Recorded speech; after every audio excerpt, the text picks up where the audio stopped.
Halo guys. Jadi kita di sini sedang berada di Tugu Pahlawan Museum 10 November ya. Oh ya. Kita mau ngapain di sini teman-teman? Iya. Ya. Aku lupa mau ngapain deh kita ya. Oke, di sini kita perkenalan dulu. Jadi aku di sini Arandi Andra dari Prodi Manajemen dengan NIM 142251280. Sini ada Saya Bitsobiri Mafin, saya dari Prodi Kedokteran dengan NIM 111251025. Nama saya Gusti Ardiansyah Wirayuda dari Prodi Sastra Jepang dengan NIM 125251005. Nama saya Pluto Agape, saya berasal dari Prodi Sosiologi dengan NIM 171251106. Halo, saya M. Haidar Rifki dari Prodi Kimia dengan NIM 18425186627. Saya Nadia Anastasyarika dari Prodi D3 Akuntansi dengan NIM 002251054. Saya Aminatu Surya dari Fakultas Vokasi Prodi Radiologi dengan NIM 4135-4125-1046. Halo guys, saya Sastra Oliver Dinata dengan NIM 434251141. Oke guys, kita ketemu di dalam ya guys.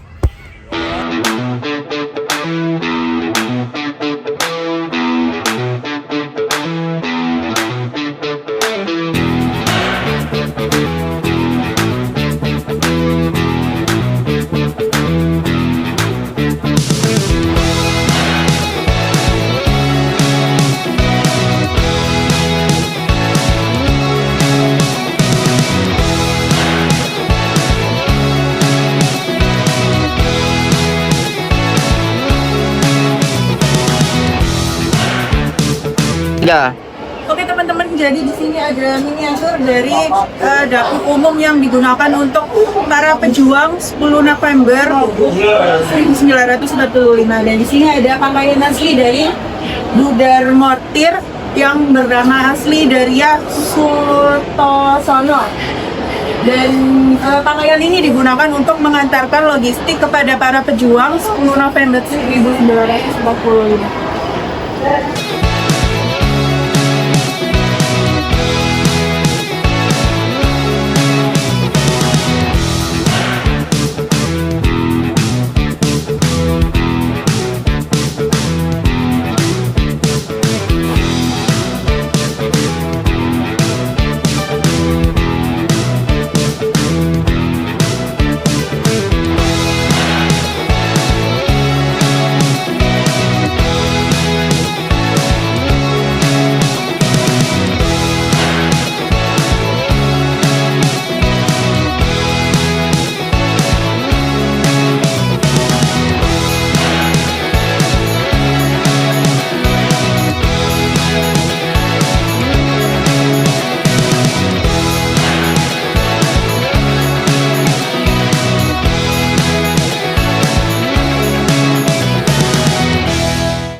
Bismillahirrahmanirrahim. Assalamualaikum warahmatullahi wabarakatuh. Selamat siang semuanya.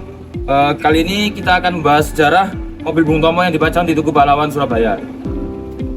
Mobil ini bukan sekedar aksesoris atau sekedar kendaraan tua ya teman-teman, tapi ini adalah saksi besar perjuangan arek-arek Surabaya ketika melawan penjajah yang hendak menjajah kembali Surabaya atau wilayah Indonesia ketika sesudah proklamasi.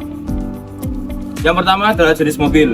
Jenis mobil ini yang digunakan adalah Austin 8 buatan Inggris tahun 1938. Warnanya hijau tua dan sampai sekarang kita lihat masih mempertahankan bentuk aslinya karena kita harus melestarikan peninggalan dari para pahlawan, peninggalan dari para pahlawan yang telah berjuang demi kemerdekaan Indonesia. Yang kedua, pemiliknya ini adalah mobil milik Bung Tomo, tokoh utama dalam pertempuran 10 November 1945 di Surabaya. Ia menggunakan mobil ini sebagai kendaraan operasional selama masa perjuangan. Yang ketiga, untuk peran pentingnya, Bung Tomo sering menggunakan mobil ini ketika berkeliling kota, memberi semangat kepada para pejuang lewat siaran radio dan pidatonya. Mobil ini juga digunakan untuk mengatur strategi perang dan menghubungkan pos-pos perjuangan. Terus selanjutnya gimana Bang Tio? Nah, selanjutnya saya akan menjelaskan bagaimana kondisi asli dari mobil Bung Tomo ini teman-teman ya. Kondisi asli dari beberapa bagian mobil Bung Tomo ini masih terlihat orisinil seperti bodi dan mesinnya. Bisa kita lihat sendiri, di sini ada beberapa part yang sudah diganti dan sudah diperbarui agar bisa tetap layak untuk dipajang teman-teman.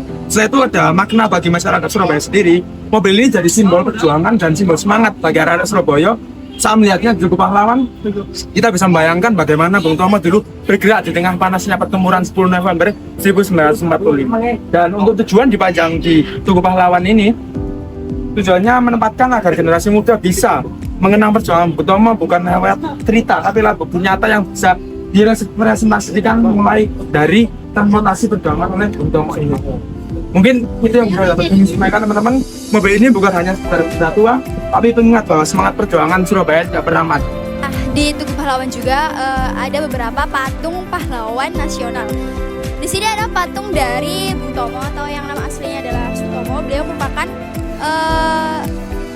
penerus BPRI Indonesia yang kemudian mendirikan sebuah radio pemberontakan. Nah, beliau ini sangat terkenal dengan pidato-pidatonya yang membakar semangat rakyat dalam pertempuran pada tanggal 10 November 1945 di Surabaya, dan tentunya 10 November 1945 ini diperingati sebagai Hari Pahlawan. Tidak hanya patung Bung Tomo, di sebelah sana juga ada patung Dulul Arnowo, yakni wali kota Surabaya pada tahun 1950 dan juga Bupati Suroyo, gubernur pertama di Jawa Timur. Jadi di sini kita sedang berada di Tugu Pahlawan bersama Mas siapa di sini? Kenalkan, nama saya Andra. Baik Mas, sebenarnya apa yang membuat Mas Andra tertarik untuk datang ke Tugu Pahlawan ini? Kebetulan saya sedang tertarik untuk mempelajari sejarah-sejarah tentang pahlawan-pahlawan yang ada di sini. Jadi menurut saya destinasi yang paling baik untuk saya adalah di Museum 10 November. Oh, oke Mas. Jadi menurut Anda apa makna perjuangan para pahlawan bagi generasi muda saat ini? Makna perjuangan bagi generasi muda, perjuangan pahlawan. Ya. Menurut saya kita sebagai generasi penerus bangsa seharusnya manfaatkan kemerdekaan yang dihasilkan oleh pahlawan sebaik-baiknya. Begitu. Karena kalau saya lihat sendiri generasi muda zaman sekarang ini sering menyia-nyiakan kemerdekaan yang sudah dihasilkan oleh para pahlawan. Oh gitu ya, baik. Oke, selanjutnya di sini seperti yang bisa Anda lihat, apakah Anda bisa menemukan nilai-nilai Pancasila yang ada di Tugu Pahlawan ini? Sangat amat banyak. Contohnya apa itu, Mas? Contohnya di sini tentu saja sudah menghasilkan contoh dari sila ketiga, yakni Persatuan Indonesia. Bisa kita lihat di sini banyak teman-teman mahasiswa yang sedang mempelajari tentang sejarah-sejarah budaya dan kepahlawanan yang ada di Surabaya. Oh gitu ya, Mas. Oke, untuk pertanyaan selanjutnya, bagaimana perasaan Anda setelah mengenang perjuangan 10 November di Museum Tugu Pahlawan ini? Saya tentu saja merasa senang karena wawasan saya semakin bertambah setelah datang ke museum ini tentang sejarah-sejarah pahlawan dan bagaimana mereka memperjuangkan kemerdekaan yang sudah kita dapat sekarang. Oke, baik. Pertanyaan terakhir, Mas. Menurut Mas nih, gimana fasilitas dan pelayanan dari Museum Tugu Pahlawan ini? Menurut saya fasilitas dan pelayanan yang ada di Tugu Pahlawan dan Museum 10 November ini sudah sangat baik ya. Karena tadi saya juga sudah masuk ke dalam sana dan menurut saya tour guide-nya juga sudah menjelaskan dengan sangat amat lengkap sekali. Baik Mas, terima kasih banyak, makasih ya. Oke, baik. Oke. Jadi kita di sini akan menjelaskan tentang Tugu Pahlawan. Tugu Pahlawan sendiri itu monumen bersejarah dan daya juang semangat arek-arek Surabaya dalam mempertahankan kemerdekaan Republik Indonesia. Jadi Tugu Pahlawan ini terletak pada Jalan Pahlawan Surabaya dan dibangun setinggi 41,15 meter dengan membentuk menyerupai paku terbalik yang melambangkan semangat perjuangan yang semakin tinggi. Setiap bagian tugu memiliki makna tersendiri, dari dasar yang menggambarkan pondasi perjuangan rakyat hingga puncak yang melambangkan kemerdekaan. Pembangunan ini sendiri dibangun mulai dari 10 November 1951 oleh Presiden Insinyur Soekarno dan diresmikan pada tahun 10 November 1952. Di bawah Tugu Pahlawan sendiri terdapat monumen yang menggambarkan perjuangan arek-arek di 10 November ini. Kenapa diabadikan? Karena untuk mengingat sejarah pahlawan supaya bisa terus dapat diajarkan kepada generasi-generasi selanjutnya. Di dalam museum sendiri terdapat sejarah senjata, foto dokumentasi hingga rekaman pidato oleh Bung Tomo.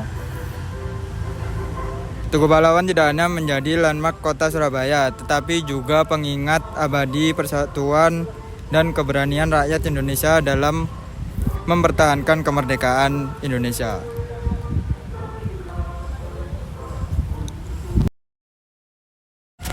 Ya, jadi saat pertama kali kita datang ke Tugu Pahlawan, hal yang pertama kita lihat adalah patung Soekarno dan juga Muhammad Hatta. Kenapa patung ini ada di depan? Patung ini melambangkan bahwa perjuangan para pahlawan itu dimulai dari proklamasi kemerdekaan. Terlihat dari patung Soekarno-Hatta yang sedang membacakan teks proklamasi. Oleh karena itu, maka patung ini ditaruh di depan sebagai awal mula pergerakan para pahlawan yang memulai pergerakan nasional di Surabaya ini. Lalu di samping-sampingnya ini terdapat sebuah pilar yang dimana pilar ini tidak hanya sebagai hiasan namun sebagai peninggalan dan juga saksi bisu perjuangan bangsa Indonesia melawan penjajah. Pilar ini dulu adalah bekas gedung pengadilan tertinggi dari Belanda dan akhirnya dijadikan tempat pengadilan Jepang dan lalu jadikan hiasan sebagai di Tugu Pahlawan ini untuk melengkapi kompleks museum 10 November Tugu Pahlawan ini.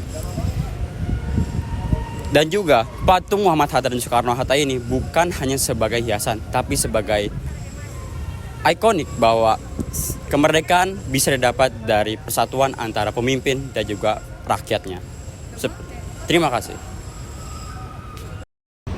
Ya mungkin sekian dari vlog kami PDB 23 kelompok 2. Mohon maaf apabila ada salah kata. Sekian dan selamat siang. Dadah. Terima kasih.